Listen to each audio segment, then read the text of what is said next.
जब मेहनत करोगे तो अंदर उतरोगे और अंतर के नज़ारों को देखोगे। हमारी सूरत अंदर के जलवों को जब देखना शुरू कर देती है तभी हमें शब्द की पहचान होती है और गुरु के सूक्ष्म रूहानी स्वरूप के दर्शन होते हैं। पलटू साहिब जी की आपने बानी सुनी होगी। वो कहते हैं, उल्टा कुआं गगन में जिसमें जरे चराग, जिसमें जरे चराग बगैर रोगन बिन बाती। वो कहते हैं कि अंतर में ऐसा सब कुछ है जो कि बाहर लोग अनुभव करते हैं। वहाँ दिया जलता है बगैर तेल के, बगैर किसी सहारे के, और वो दिया 24 घंटे जलता है, जिसके अंदर से आवाज हो रही है, जिसके अंदर प्रकाश है। इसी तरह हमें गुरु समझाते हैं कि हमारे अंदर भी सब कुछ है, लेकिन हम अपने अंतर में उतर कर नहीं देखते। हम दूसरों की बात सुनते हैं, उस पर अमल नहीं करते। अमल करें तो अपने अंदर भी जाकर देखें कि हमारे अंदर भी इसी तरह के बहुत कुछ रूहानी खजाने छुपे हुए हैं। देखो, जब गुरु से सच्ची मोहब्बत हो जाएगी और 24 घंटे गुरु के स्वरूप के साथ, यानी कि गुरु के नाम के साथ जब अपनी लिव जुड़ जाती है, तब अंतर में तरह तरह की धुनें सुनाई देती हैं। कभी बादल की गर्जना सुनाई दे रही है, कभी किंगरी की आवाज़ें सुनाई दे रही हैं, कहीं सारंगी के अनाहद नाद बजते दिखाई दे रहे हैं। उनकी कानों में रुंझुन की आवाज़ें मन को मोह रही हैं।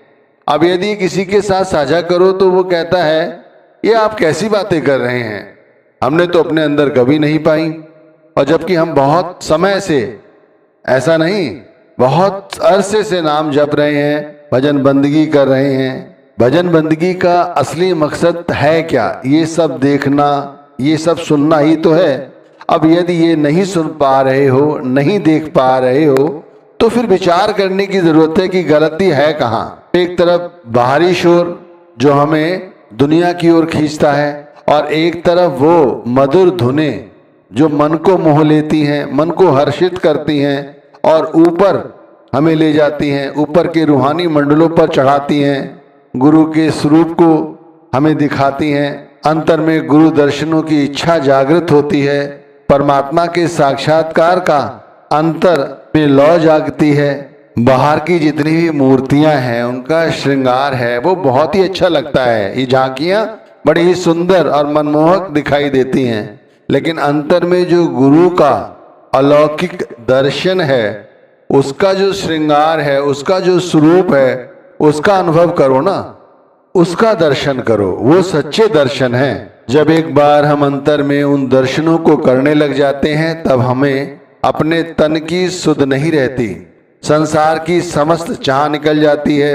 संसार के जितने भी रिश्ते नाते हैं उस समय तुच्छ जान पड़ते हैं। और जैसे जैसे गुरु के दर्शन स्पष्ट होते चले जाते हैं, वैसे वैसे मन की सभी शंकाएं दूर हो जाती हैं। कहते हैं, मौला आदमी बन आया, यानी कि जो गुरु है वो परमात्मा है। वैसे हजारों दफा अपने मुंह से कहो हमारे गुरु परमात्मा हैं, पर ऐसे परमात्मा नहीं हो जाएंगे जब तक अनुभव नहीं होगा। इस तरह से गुरु के दर्शन करो, तब पता चलेगा वाकई में गुरु परमात्मा ही है। जैसे परमात्मा अंदर में दर्शन देता है, उसी तरह गुरु के दर्शन है। जब उनका दर्शन होता है अंतर में, तब अंदर प्रकाश की किरणें फूटती हैं, तब अंतर में शब्द धुन गुंजार करती है। मैं तो कहता हूँ धन्य हूँ मैं कि जो मैं रोज रोज सुबह उठकर नाम का अभ्यास करता हूँ। नाम के अभ्यास करते हुए जब अंतर में चांद को देखता हूँ, सूरज को देखता हूँ, चांद को पार करके सूरज की जो किरणें हैं उन तक पहुँचता हूँ, ऐसा लगता है सारा आसमान अंतर में झिलमिला रहा है। न तन का होश है, न मन की कोई चिंता है। हर समय हर वक्त बस गुरु का ख्याल, नाम की परवाह, नाम की भजन बंदगी, ये है जीवन। भाई, ना कोई संसार की चाह है। अब जितने भी संसार के पदार्थ हैं, ना ही उनके साथ कोई अपना लगाव, ना रिश्ते नातों की चाह कि अब ये रिश्ते नाते और बने पले बढ़े। नहीं भाई, अब नाम के साथ, गुरु के साथ सच्चा रिश्ता जुड़ गया है।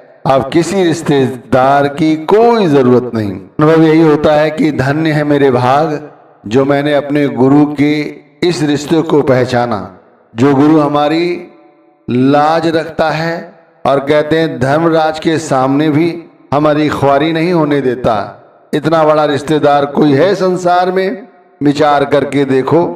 संत कहते हैं सारे रिश्ते गर्जों के हैं, जैसे जैसे गर्जें पूरी होती हैं लोग अपने आप हमें छोड़ देते हैं, लेकिन गुरु एक बार नाम देने के बाद हमें कभी नहीं छोड़ता जब तक हमें मोक्ष प्राप्त नहीं हो जाता, यानी कि हमें 84 से मुक्ति नहीं मिल जाती। भाई मैं कहता हूं उसे ध्यान से सुनो। अब जब हमारी सूरत ऊपर की ओर चढ़ना सीख गई है तो भाई आंखों को बंद करे रहो और अपनी पुतलियों को चढ़ाओ। जितना ऊपर चढ़ा सकते हो उतना चढ़ाओ और आसमान पर पहुंचकर उस दरवाजे को खोलो जिसे भंवर गुफा कहते हैं। इसके अंदर बड़े बड़े बलियों संतों महात्माओं को प्रवेश नहीं मिलता। कहते हैं वक़्त के पूरे गुरु के सानिध्य में उनसे प्रेम करने पर, नाम के साथ जुड़ने पर भंवर गुफा का नाका हमें अंतर में प्रवेश देता है।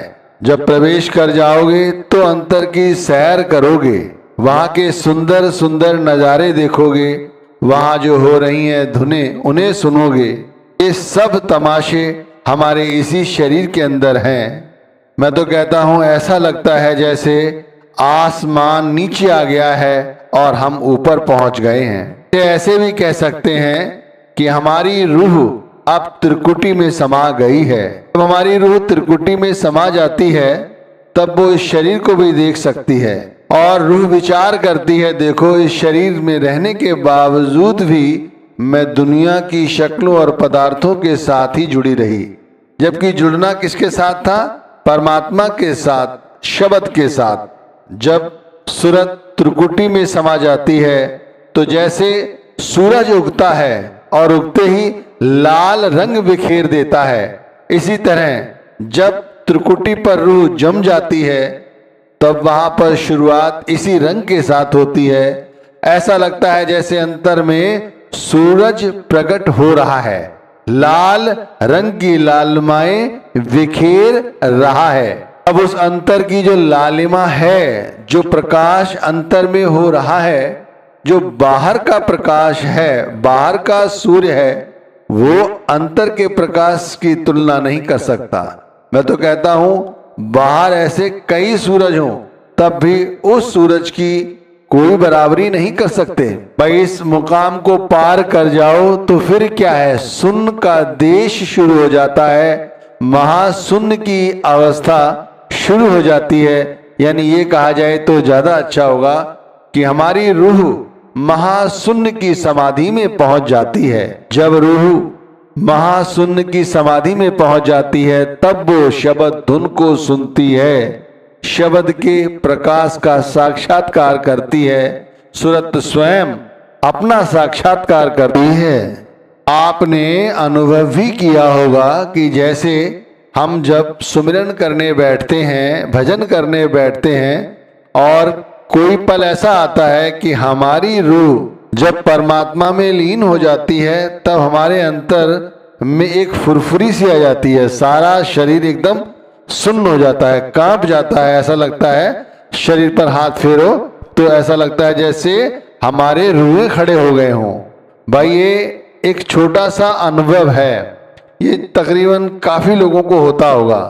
अब ये समझो जब उस शून्य और महाशून्य की अवस्था में पहुंचोगे, ध्यान जमाना सीख जाओगे, तब ऐसी ही अवस्था होती है।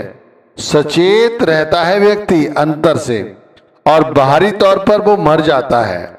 हम लोगों की सबसे बड़ी परेशानी ये है कि हम बाहरी तौर पर नहीं मर पाते। इसीलिए तो जब हम नाम की भजन बंदगी करते हैं उस समय भी हमें बाहरी शक्लों के दर्शन होते रहते हैं और फिर इन्हीं शक्लों और पदार्थों की आवाजें हमारे कानों में गूंजती हैं, जिससे हम बहिर्मुखी हो जाते हैं। साधना अभ्यास जो कर रहे हैं वो अंतर्मुख होने का कर रहे हैं। अब जैसे सूरत ने अंतर के जलवों को देखना शुरू कर दिया, तो इसका मतलब ये है कि अब कुछ शेष नहीं रहा। हमें जितनी जल्दी है उतनी जल्दी और आगे बढ़ने की कोशिश करनी चाहिए, क्योंकि शब्द के प्रकाश को देखने का मतलब है गुरु का साक्षात्कार करना। शब्द धुन को सुनने का मतलब है गुरु की पूर्ण अनुभूति होना। और जब इससे आगे निकल गए यानी कि महाशून्य की अवस्था में पहुंच गए, जो केवल भंवर गुफा को पार करने के बाद ही प्राप्त होती है। ऐसी अवस्था में पहुंचने पर हमारा काल, शैतान, जो कुछ भी है वो हमारा कुछ बिगाड़ नहीं पाता, फिर वो हमें नीचे की ओर नहीं ला पाता। हमारी अवस्था ऊपरी रूहानी मंडलों की हो जाती है। इस अवस्था में पहुंचकर हमारे होंठ पूरी तरह से बंद हो जाते हैं, दिमाग सुन्न हो जाता है और संसार की जो सच्ची वास्तविकता है वो समझ आ जाती है। कहते हैं ना पलटू साहब, 6 रुत 12 मास रहते जरते दिन राती। फिर ये जो अंतर में आवाजें हो रही हैं, जो अंतर में प्रकाश हो रहा है, ये हमें हर वक्त सुनाई देता है और दिखाई देता है। जब इसके साथ जुड़ जाओगे तो फिर बाहरी शक्लें या बाहरी पदार्थों का चिंतन अपने आप ही बंद हो जाता है। ये स्वाभाविक सी बात है। लेकिन भाई ये होगा कैसे? सबसे पहले गुरु के आशिक बनो, गुरु से प्रेम करो। नाम जपने से भी अधिक जरूरी काम है गुरु से प्रेम करना। बहुत से लोग क्या करते हैं, नाम ले लिया फिर नाम जपते हैं घर बैठे, कहते हैं क्या जरूरत है सत्संग में जाने की, और वे फिर गुरु को तवज्जो नहीं देते, नाम जपते रहते हैं, गुरु के स्वरूप का ध्यान तक नहीं करते। बस अपने मन के हिसाब से जो उन्हें अच्छा लगता है वो ध्यान करना शुरू कर देते हैं। अच्छा, ये जो अहंकार है ये ज्यादा दिन टिकता नहीं है, क्योंकि नाम का सुमिरन उनका व्यर्थ जाता है। अब आप समझे, गुरु ये कहते हैं कि नाम मिल गया है तो मेरे पीछे भागने की आवश्यकता नहीं है, आप घर बैठे नाम जपो। इसका मतलब ये नहीं है कि आप गुरु को ही अनदेखा कर दो। अरे भाई, गुरु से तो लगाव और अधिक होना चाहिए। भाई, जो गुरु का सच्चा स्वरूप है, अब जैसे शुरू में बताया कि अंतर में जब उतरे तो हमने प्रकाश देखा, सूरज का देखा, चांद का देखा, चांद को पार करा, पहले सूरज की किरणें देखी, फिर सूरज को देखा, फिर उसे पार किया तो फिर महाशून्य की समाधि में पहुंचे, उसे पार किया तो फिर हम भंवर गुफा में प्रवेश कर पाए। वहां पहुंचे तब हमने शब्द धुन और शब्द के प्रकाश को देखा, उससे आगे बढ़े तब जाकर कहीं सचखंड तक पहुंच पाएंगे। अब ये जो सब कुछ हो रहा है ये अंतर में है, तो गुरु कहते हैं कि तुम इसे अंतर में खोजो। अब वो ये थोड़ी कहते हैं कि भाई जो प्रथा है वो तुम छोड़ दो, क्योंकि उन्होंने भी जो कुछ पाया है वो गुरु से प्रेम करने पर ही पाया है। हमें भी चाहिए, अगर हम घर बैठे भजन बंदगी करते हैं मुबारक है, लेकिन भाई कम से कम वो बात समझो जो समझाई जा रही है और जो हमारे काम और पते की है कि गुरु के स्वरूप का ध्यान करो, गुरु से प्रेम करो। आप थोड़ा सा सुमिरन भजन करोगे ना, तब भी आपकी प्रेम में, भक्ति में आंखें गीली होंगी और निमाने बने रहोगे। और वैसे तुम चाहे कितने भी सुमिरन भजन कर लो, ना कुछ सुनाई देगा ना दिखाई देगा, पहले तो सुमिरन ही नहीं बनेगा। ध्यान में दुनिया की शक्लें और दुनिया के पदार्थ ही आते रहेंगे। तो भाई देखो, अगर इन जलवों को देखना चाहते हो जो अंतर में है, तो अपनी सूरत को अंतर से जोड़ो गुरु प्रेम में।